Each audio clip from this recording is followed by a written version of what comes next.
आज स्वागत है आपका आप ही के अपने channel B R Uday classes पे। दोस्तों आज के इस वीडियो के अंदर हम लोग क्लास 10th मैथ के चैप्टर 2 जिसका नाम है बहुपद, इसके इम्पोर्टेंट ऑब्जेक्टिव क्वेश्चन को करेंगे।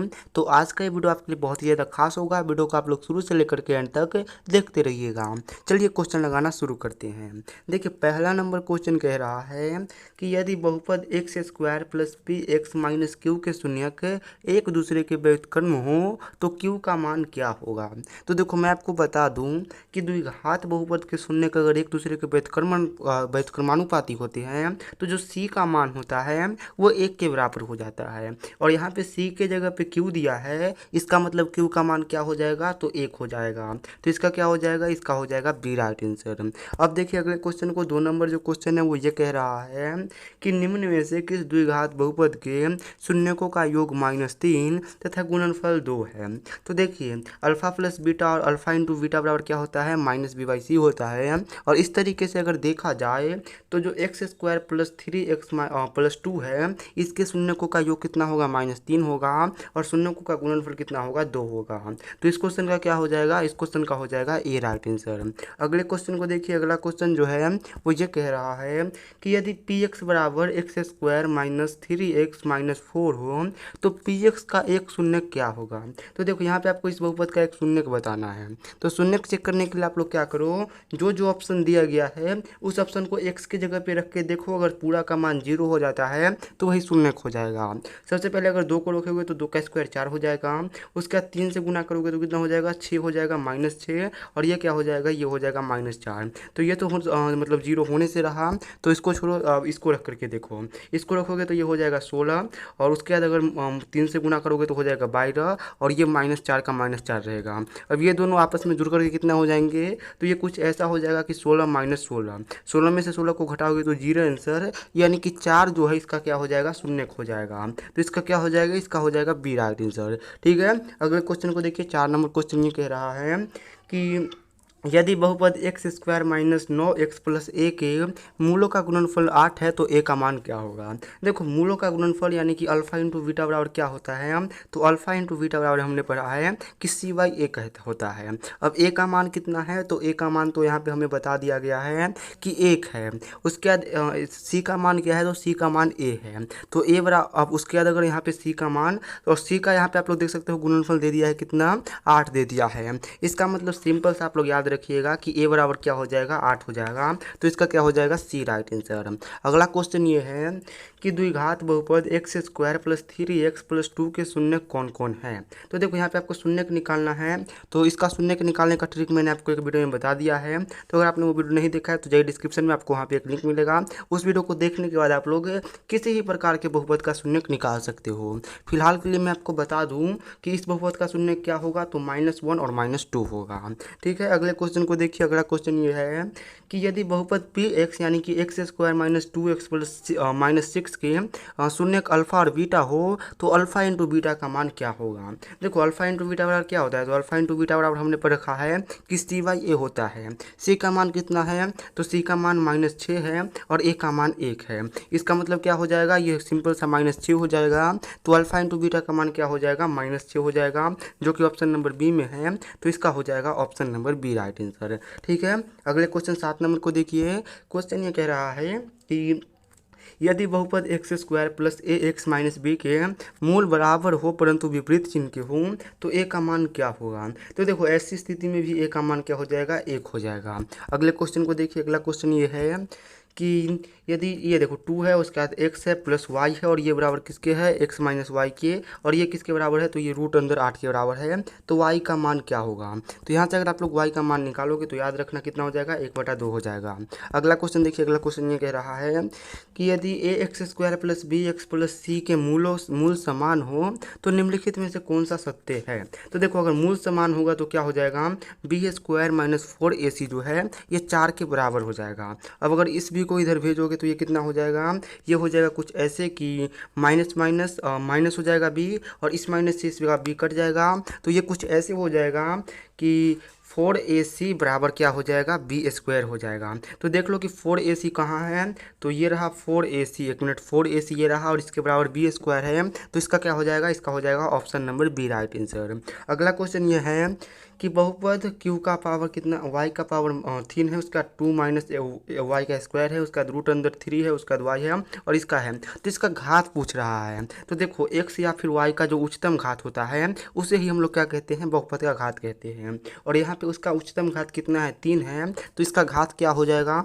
इसका घात भी 3 हो जाएगा, है कि नहीं। अगले क्वेश्चन को देखिए। अगला क्वेश्चन कह रहा है कि p का मान जिसके लिए बहुपद इतने इतने इतना पूर्णतः इतने से भाज्य हो जाएगा कौन है। तो देखो अगर आप लोग इसको इससे काट करके देखोगे तो इसका मान आपका निकल जाएगा कितना, आप लोग याद रखिएगा कि इसका मान आपको 5 निकल जाएगा। अगला क्वेश्चन ये है कि निम्नलिखित में से कौन बहुपद नहीं है। तो जो x नीचे होगा या फिर जिस x पे घात चढ़ा होगा वो बहुपद नहीं होगा।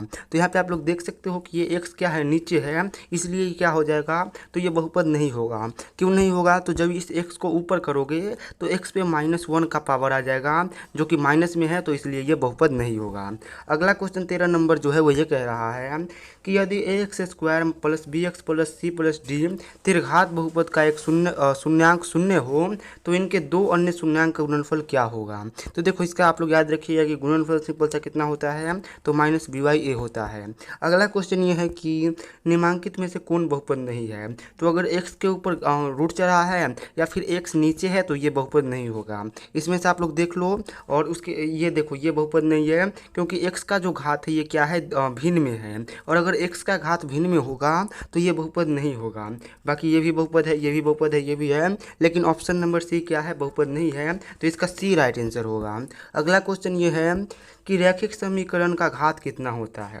तो देखो एक घात वाले समीकरण को हम लोग रैखिक कहते हैं, तो इसका घात क्या होगा, इसका घात 1 होगा, तो इसका क्या हो जाएगा, सिंपल सा सी राइट आंसर। अगला क्वेश्चन ये है कि x-1 और ये fx है, इसका गुणनखंड है, तब f1 क्या होगा।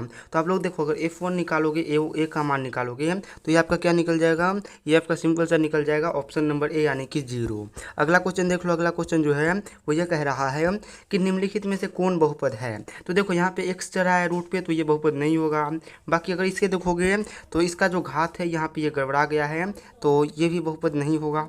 एक मिनट, अगर बात करा जाए तो इससे तो बहुपद होना चाहिए, है ना, इसका ये बहुपद हो जाएगा, ये बहुपद नहीं होगा, ठीक है, इसका हो जाएगा सी राइट आंसर। अगला क्वेश्चन ये है कि 4 घात वाले बहुपद क्या कहलाता है। तो 4 घात वाला जो बहुपद होता है आप लोग याद रखिएगा कि वो क्या कहलाता है। तो वो आप लोग यहाँ पे ऑप्शन नहीं दिया है, तो आप लोग सिंपल सा कहिएगा कि वो बहुपद कहलाता है, ठीक है। अगला क्वेश्चन ये है कि एक घात वाला बहुपद क्या कहलाता है। तो एक घात वाला बहुपद रैखिक बहुपद कहलाता है। अगला क्वेश्चन है कि निम्नांकित में से कौन बहुपद नहीं है। तो यहाँ पे आप लोग देख लो कि x के ऊपर क्या चढ़ा है, रूट चढ़ा है, इसीलिए ये बहुपद नहीं होगा, तो इसका क्या हो जाएगा, इसका हो जाएगा सी राइट आंसर। अगला क्वेश्चन ये है कि कौन रेखीय बहुपद का व्यंजक है।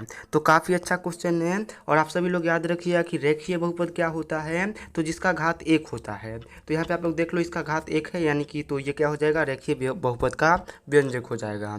अगला क्वेश्चन ये है कि निम्नलिखित में से कौन बहुपद नहीं है। तो यहाँ पे आप लोग देख लो कि ये तो बहुपद हो जाएगा, ये अगर पूरा रूट चढ़ा है तो ये बहुपद नहीं होगा। बाकी ये भी नहीं होना चाहिए, देखो ये भी बहुपद हो जाएगा, ठीक है, एक पल के लिए मान लिया जाए तो, लेकिन ये बहुपद कभी नहीं होगा, ठीक है। तो इसका क्या हो जाएगा, इसका हो जाएगा सिंपल सा ऑप्शन नंबर सी। अगला क्वेश्चन देख लो। अगला क्वेश्चन ये कह रहा है कि त्रिघात बहुपद, क्वेश्चन क्या है, क्वेश्चन ये कि त्रिघात बहुपद का सबसे व्यापक रूप क्या हो सकता है। तो आप लोग याद रखिए कि त्रिघात बहुपद का सबसे व्यापक रूप क्या हो सकता है, तो ax³ plus bx² plus cx plus d ये हो सकता है। तो इसका क्या हो जाएगा, इसका हो जाएगा option number C right answer. अगला क्वेश्चन है कि एक घात वाले बहुपद क्या कहलाता है। तो एक घात वाला बहुपद रैखिक बहुपद कहलाता है, 2 घात वाला द्विघात कहलाता है, 3 घात वाला त्रिघात कहलाता है। अगला क्वेश्चन ये है कि निम्नलिखित में से कौन बहुपद है। तो बहुपद पहचानना है। देखो सबसे पहले तो ये इसको देखो तो ये तो नहीं होगा बहुपद क्योंकि इस पर रूट चढ़ा है, ये भी नहीं होगा क्योंकि माइनस में है इसका पावर। और बात करें अगर ये इसको तो ये भी नहीं होगा क्योंकि x नीचे है, लेकिन ये जो है ये हो जाएगा क्योंकि ये यहाँ पे आप लोग देखो तो x पे रूट नहीं चढ़ा है, यहाँ पे 2 पे रूट चढ़ा है, न कि x पे, तो ये हो जाएगा बहुपद, ठीक है। तो इसका क्या हो जाएगा, इसका हो जाएगा बी राइट आंसर। अगला क्वेश्चन देखो। अगला क्वेश्चन ये है कि बिना घात वाला बहुपद को क्या कहते हैं। तो बिना घात वाला जो बहुपद होता है उसको हम लोग रैखिक बहुपद कह सकते हैं, है ना, क्योंकि एक को तो हम लोग गिनते ही नहीं, है ना। अगला क्वेश्चन यह है कि त्रिघात बहुपद के शून्यकों की अधिकतम संख्या कितनी हो सकती है। तो देखो, अगर त्रिघात बहुपद है इसका मतलब उसका घात 3 है, और जितना जिसका घात होता है उतना ही उसका शून्यक होता है। तो त्रिघात है इसलिए इसका शून्यक 3 हो जाएगा। अगला है कि रैखिक के शून्यक कितनी हो सकती है। तो रैखिक का घात 1 होता है इसलिए इसका शून्यक भी 1 होगा। अगला क्वेश्चन यह है कि घात n के किसी बहुपद के शून्यकों की अधिकतम संख्या क्या होगी।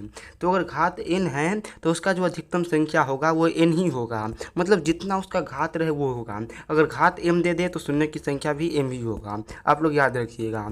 अगला क्वेश्चन यह है कि रैखिक बहुपद का घात कितना होता है। तो रैखिक बहुपद का घात 1 होता है, आप सभी लोग जानते हो। अगला क्वेश्चन कह रहा है कि एक घातीय बहुपद का आरेख कैसा होता है।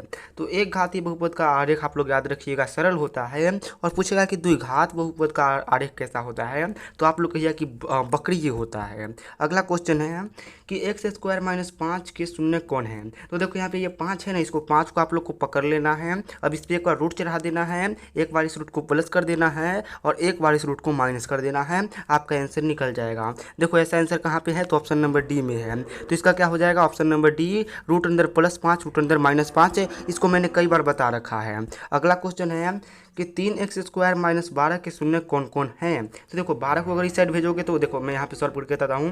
ये हो गया माइनस कितना है, -12 है, और इसको आप लोग बराबर करो। इस साइड अगर ये चले जाएगा तो ये +12 हो जाएगा, मतलब ये कुछ ऐसे हो जाएगा कि 3x स्क्वायर प्लस 12 हो जाएगा इसके बराबर में, है ना। अब यहाँ से अगर 3 से काटोगे इसको तो ये 4 मरतबे कट जाएगा, और 4 पे अगर आप लोग रूट चढ़ाओगे तो ये कुछ ऐसे हो जाएगा कि इसके बदले एक बार प्लस में और एक बार माइनस में क्या हो जाएगा, 2 निकल जाएगा।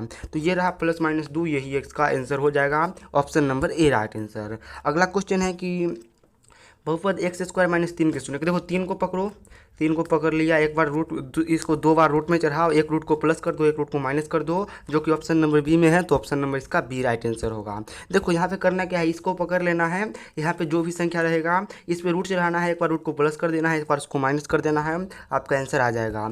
अगला क्वेश्चन है कि m³ minus 3m square minus m plus m के शून्यकों का योग क्या होगा। तो अल्फा प्लस बीटा पूछा है, तो आप लोग याद रखिएगा कि इसका अल्फा प्लस बीटा क्या होता है। तो इसका अल्फा प्लस बीटा होता है -b/a। अब माइनस बी का इतना है तो इसका हो जाएगा सिंपल सा option number C right answer. अगला देखो यहाँ पे सूत्र दिया है, तो यहाँ पे आप लोग देख सकते हो, यहाँ पे बना करके ही बता दिया है कि क्या होता है, -b/a होता है। माइनस का क्या है, तो यहाँ पे आप लोग देख सकते हो कुछ इस तरीके से बना देगा, आप लोग ही बना दीजिएगा। अगला क्वेश्चन ये है कि इतना इतना है तो इसके शून्यकों का गुणनफल। देखो यहाँ पे सूत्र दिया है d-1, तो -d कितना है, d का वैल्यू कितना है, 3 है, तो ये हो जाएगा प्लस यहाँ से, और 3 3 से कट जाएगा तो हो जाएगा 1 इसका राइट आंसर। ठीक है, अगले क्वेश्चन की ओर बढ़ते हैं। अगला क्वेश्चन ये है कि यदि बहुपद 2x माइनस 3 हो तो px का शून्य क्या होगा। देखो शून्य के निकालने के लिए कह रहा है तो कुछ नहीं करना है आपको, 2x माइनस 3 को 0 के बराबर करना है। अब अगर इसको इस साइड भेजोगे बराबर के तो ये 3 माइनस में था, ये क्या हो जाएगा, 2x बराबर हो जाएगा +3। अब इस 2 को अगर इस साइड भेजोगे तो ये बटा में आ जाएगा, मतलब 3/2 क्या होगा, इसका शून्य होगा, जो कि ऑप्शन नंबर क्या है, सी राइट आंसर। अगला क्वेश्चन ये कह रहा है कि किसी बहुपद के शून्यकों की संख्या उतनी होती है जितनी कि बहुपदों की आलेख को काटता है। तो देखो किसी बहुपद की कितनी होती है उसकी संख्या, तो उतनी संख्या होती है जितना कि वो एक अक्ष को काटता है। ठीक है, अगला क्वेश्चन है कि किसी विभाजन एल्गोरिदम इतना इतना इतना में घात rx का घात rx और ox के क्या होगा। तो देखो जितना भी होगा आप लोग याद रखिएगा कि ये OR से छोटा होगा। अगला क्वेश्चन है कि द्विघात बहुपद का सबसे व्यापक रूप क्या है। तो द्विघात का हो जाएगा ax square plus bx plus c, ये हो जाएगा इसका सबसे व्यापक। और त्रिघात का हो जाएगा ax³, यहाँ पे स्क्वायर हो जाएगा, यहाँ पे cx हो जाएगा, और यहाँ पे d हो जाएगा। ठीक है, तो इसका क्या हो जाएगा, इसका आप लोग सिंपल से याद रखिएगा, ऑप्शन नंबर बी हो जाएगा। तो यही क्वेश्चन थे हमारे इस चैप्टर से। अगर बात किया जाए तो अब अगर आप लोग को अगर वीडियो पसंद आ रहा है तो यहाँ पे लिख देता हूँ, क्या करना है आपको, लाइक करना है, चैनल को सब्सक्राइब करना है, और इस वीडियो को थोड़ा सा शेयर कर देना है। तो चलिए आज की इस वीडियो को यहीं पे एंड करते हैं।